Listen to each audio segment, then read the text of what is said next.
Hi, I'm Kathy. And I'm Donald. We're here at Place of Chi today to talk about one of our seminars that we have coming up on back pain. If you're one of those people that suffer from back pain, or it's been lingering on for many years and you've tried everything to alleviate it, Donald will be able to share with you some of the common factors that contribute to back pain and what you can do to alleviate it. Donald, what is the most common contributor for back pain that you see in clients over the years? There's no one thing that's the major contributor. There's quite a lot of different factors that come into it. Some of the major factors are poor posture, instability in joints, lack of range of motion, restricted range of motion, length-tension relationships, poor gut dysfunction, which actually turns down or unregulates the core, stabilizes the back muscles. And then there's poor movement strategies, poor lifting techniques, and then of course unfortunate accidents, collisions, car crashes, those kind of things, which are most of the time unavoidable. So there's quite a lot of factors. Nutrition, stress, mental, emotional state are huge factors as well. Okay, and you'll be covering that in the seminar about the hormonal imbalances and the nutrition and hydration, all of that in the seminar? Well, as this is just an hour seminar, we'll definitely be going over those factors, but we won't be able to drill down on them as much as we'd like to start to give you a toolkit to start addressing them. They would come later on in some of our other courses or talks that we have on 6 foundation principles, or coming along to one of our coaches here to expand your knowledge on how those lifestyle factors also affect. We'll get through as much as we can on some of the take-home tools, the stretches, simple home assessments you can do to see if your spine alignment is optimal and good posture, and what you can do then to start to address those issues. Mm-hmm. There's some terms out there that our watchers might be familiar with, and one that I've often heard of is a bulging disc. Is that something that should be of concern, and how would you know that you had a bulging disc?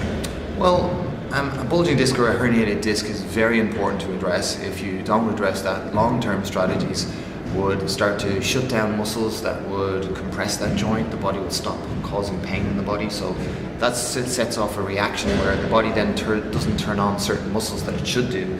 Also, the longer that goes, the potential likelihood of that disc coming out further and causing more problems.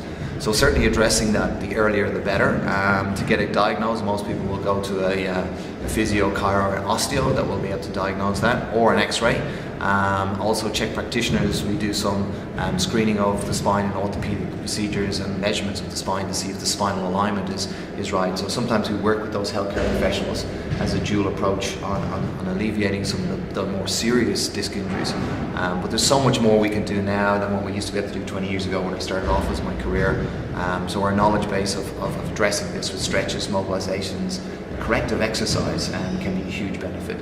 Also on that, then there has to be some guidance on nutrition, hydration and sleep, which are the major factors of how we recover and stabilize that spine as well. Mm-hmm. So you mentioned that the corrective exercise is key to help stabilize and help that disc and the health of the spine and discs around it. So what about some exercises that definitely you would not recommend if they were feeling such pain in their back, or they thought that they had a bulging disc? Well, I think nature will do most of the job for us in pain and restrict people from doing any exercise, but someone may start to try and do some weight-bearing exercises with weights, or start to do some rowing or pulling exercises, could be potentially even worsening the condition. So unless they're being given specific exercises by a qualified physio, chiro, osteo or sports physician, or a highly level skilled practitioner, then I would say not to exercise until you get your spine assessed, would be the first port of call, and then start to work with whoever is assessing the diagnosis that's appropriate for your condition. Mm-hmm. That sounds awesome. Okay, so I think that covers a little bit of what Donald will share. If you'd like to come out and find some more information about how you can alleviate your back pain, or some more tips on how you can create a healthy spine and prevent further injury, or injury if you don't have back pain yet, please come along and to our seminar. We look forward to seeing you then. And check out our website, www.placeofchi.com. See you next time.